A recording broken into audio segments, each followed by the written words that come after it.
কিন্তু মেম্বার হচ্ছে বিশ্বনবীর মেম্বার, যেখানে বিশ্বনবী বসে রাষ্ট্রীয় সমস্যার সমাধানগুলো করতেন। আমরা ভুলে গেছি, বলছি তো আমরা এই মেম্বারের দায়িত্ব ভুলে গিয়েছি। এই জন্য মেম্বারে একটু আলোচনা করলেই কিছু মানুষ গায়ে নিয়ে বলে যে হুজুর রাজনৈতিক আলোচনা করে।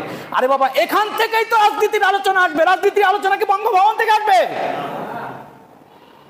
কারণ আমি যে রাজার নীতি এখানে প্রকাশ করবো, এটা যেন তেন রাজা নয়, শুধু বাংলাদেশের রাজা নয়, তাম আসমান জমিনের রাজা। তিনি হলেন আল্লাহ। তিনি হলেন কে? কোনো প্রশ্ন নেই।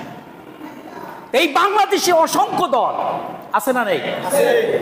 এই দলের ভিতরে একটা দলই থাকবে, আমি বারবার বলি, সেই দলের অনুসরণ করতে হবে। আচ্ছা বলেন তো, বাংলাদেশে যতগুলো দল আছে, এই দলগুলা কি শুধুমাত্র ইহুদি খ্রিস্টানরা অনুসরণ করে, বৌদ্ধরা অনুসরণ করে, হিন্দুরা অনুসরণ করে, না মুসলমানরা অনুসরণ করে? মুসলমান লোক সংখ্যা বেশি না? বেশি কিনা? কিন্তু তাদেরকে এটা করার উচিত ছিল।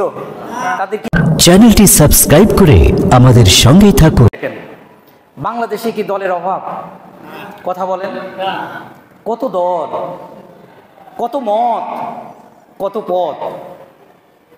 আচ্ছা, এই যে মত, বিভিন্ন দলের মত আর পথ, আমি কিন্তু আগেই বলে নিয়েছি, জুমার দিনে কোনো ইমোশনাল কোনো বক্তব্য হবে না। জুমার আলোচনা হবে রাষ্ট্রীয় সমস্যা নিয়ে, জুমার আলোচনা হবে সমাজের সমস্যা নিয়ে, জুমার আলোচনা হবে আপনার ইউনিয়নের সমস্যা নিয়ে, জুমার আলোচনা হবে সামগ্রিক বিশ্বের মুসলমানদেরকে নিয়ে, যাতে মানুষ সচেতন হতে পারে। জুমার আপনার যদি নামাজ শেখার দরকার হয়, আপনি মসজিদে আসবেন, মাদ্রাসায় যাবেন, ভর্তি হবেন, আপনি নামাজ শিখে নেবেন। কথা বুঝতে পেরেছেন? আপনার যদি দোয়া শেখার দরকার হয়, আপনি ভর্তি হবেন মাদ্রাসায়, আপনার ছেলেকে মাদ্রাসায় ভর্তি করবেন। আপনার যদি কোরআন সম্পর্কে জানার দরকার হয়, আপনি মসজিদের ইমামের কাছে বসবেন, মুয়াজ্জিনের কাছে বসবেন, আপনি শিখবেন। কি করা উচিত ছিল? আল্লাহর জমিনে আল্লাহর আইন প্রতিষ্ঠা করার দলে অংশগ্রহণ করার দরকার ছিল না? একজন হুজুর হিসাবে যদি আমার দায়িত্ব থাকে, একজন হুজুর হিসাবে যদি আমার দায়িত্ব থাকে যে দিন প্রচারের দাওয়াত করা, আল্লাহর জমিনে আল্লাহ দিন প্রতিষ্ঠার আন্দোলনে শরীক হওয়া, আমি যেমন মুসলমান, আমার যেমন দায়িত্ব, ঠিক আপনি মুসলমান, আপনারও একই দায়িত্ব। যদি এই দায়িত্ব আপনি পালন করতে না পারেন, উঠতে হবে কার কাছে? আল্লাহর কাছে। নেতা সহ উঠবেন। সামনে কোরআনের আয়াত আসবে, আমি কোরআনের আয়াত দিয়ে কথা বলবো। যেই নেতার আদর্শ নিয়ে আপনারা এই জমিনে অনুসরণ করছেন, এই নেতা সহ কবর থেকে আপনি উঠবেন। ওঠার পরে যদি নেতা জাহান্নামী হয়, কথা ক্লিয়ার? যদি নেতা জাহান্নামী হয়, তাহলে নেতা থাকবে সামনে, নেতা থাকবে কি? আর কর্মী যারা ওই নেতাকে অনুসরণ করেছেন, তারা থাকবেন পিছনে। আগে যেরকম নেতা সামনে থেকে আপনারা মিছিল দিয়েছেন, আমার নেতার চরিত্র ফুলের মতো পবিত্র, আমার ভাই তোমার ভাই, কলিমুল্লাহ ভাই, কলিমুল্লাহ ভাই স্লোগান দিচ্ছেন না? এমনই ভাবে কোরআনের আয়াত সামনে আসবে, কিয়ামতের দিন সকল নেতা সামনে থাকবে, আর পিছনে কর্মী বাহিনী এই নেতাকে ঘাড়ে ধাক্কা দিবে, কেউ কান টানবে, কেউ চুল টানবে, বলবে আমাদেরকে তোমরা বাতিলের পথে ডাকছো, আজকে তুমিও জাহান্নামে যাও, আমিও জাহান্নামে যাচ্ছি। এই ভৎসনা, এই তাদের পিছনে পিছনে দোষারোপ করতে করতে এই নেতাগুলোকে সামনের দিকে হাঁকাই নিয়ে যাবে। আমি বলছি, আর যদি নেতা জান্নাতি হয়, নেতার চরিত্র যদি ভালো হয়, আর নেতা যদি জান্নাতি হয়, তাহলে এই কর্মী বাহিনী নিয়ে যখন সামনে যাবে, এই কর্মীগুলা নেতার জন্য পিছনে দোয়া করতে করতে যাবে। সুবহানাল্লাহ। প্রিয় ভাই সব, এই জন্য কোনো বিভক্তি নয়, দল থাকবে একটা। দল থাকবে কয়টা? হিজবুল্লাহ। কার দল? আল্লাহ বলছেন হিজবুল্লাহ। কার দল?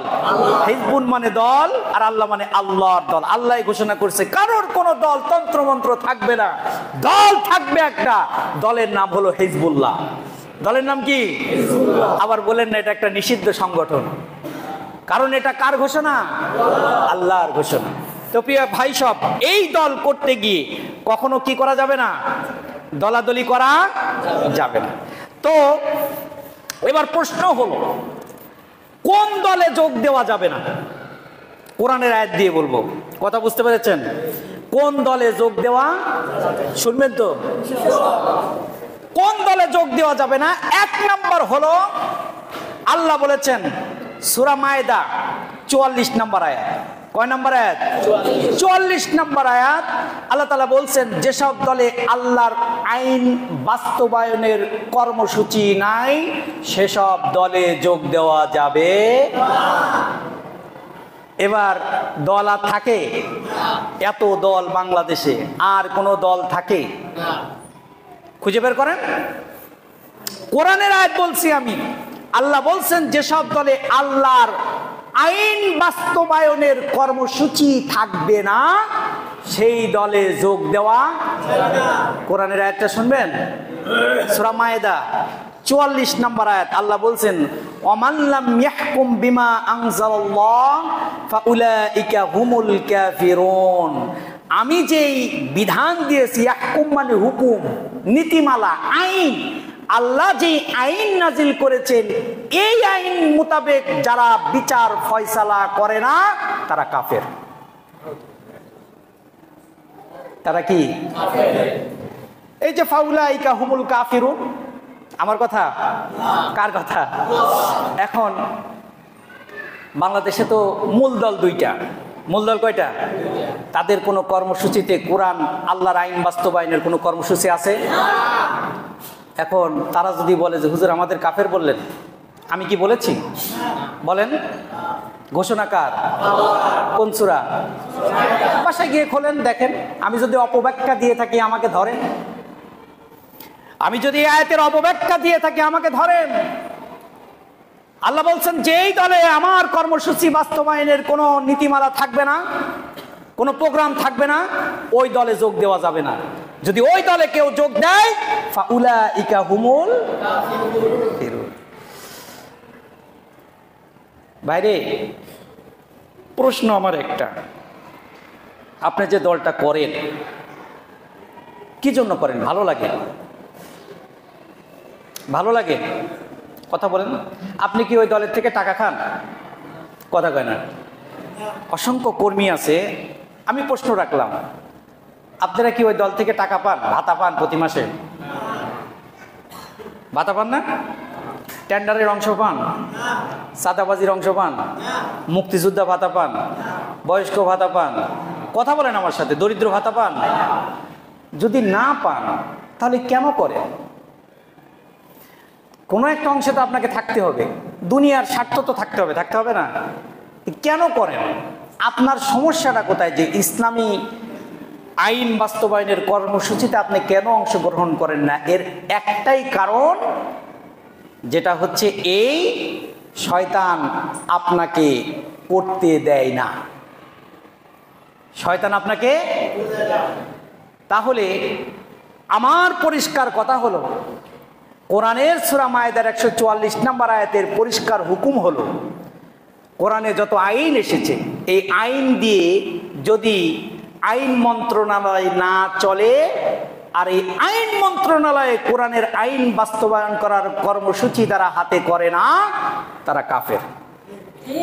তারা কি? কাফের। মন খারাপ করলেন? আপনাকে আমি কাফের ঘোষণা করি নাই। কে কাফের ঘোষণা করছে? আল্লাহ ঘোষণা করছে। আমি কাফের ঘোষণা করি নাই। বলবেন হুজুর কাফের বলছে না, আমি বলি নাই। কে বলেছে? যেসব দলের নেতা কাফের, তাহলে বোঝা গেল যে কোরআনের আইন যারা বাস্তবায়নের কর্মসূচি রাখে না তারা কি? আর যেসব দলের নেতা কাফের তাদের অনুসরণ করা যাবে না। সূরা ফুরকান, সূরা কি? ফুরকান 52 নম্বর আয়াত। কয় নম্বর আয়াত? বাসায় গিয়ে দেখবেন আল্লাহ বলছেন ফালা তুতিউল কাফিরিনা ওয়াজাহিদুহুম বিহি জিহাদান কাবীরা। সুতরাং কোন মুমিন মুসলমান তিল পরিমাণ সরিষা দানা পরিমাণ ঈমান থাকতে কোন কাফেরের অনুসরণ করতে পারে না।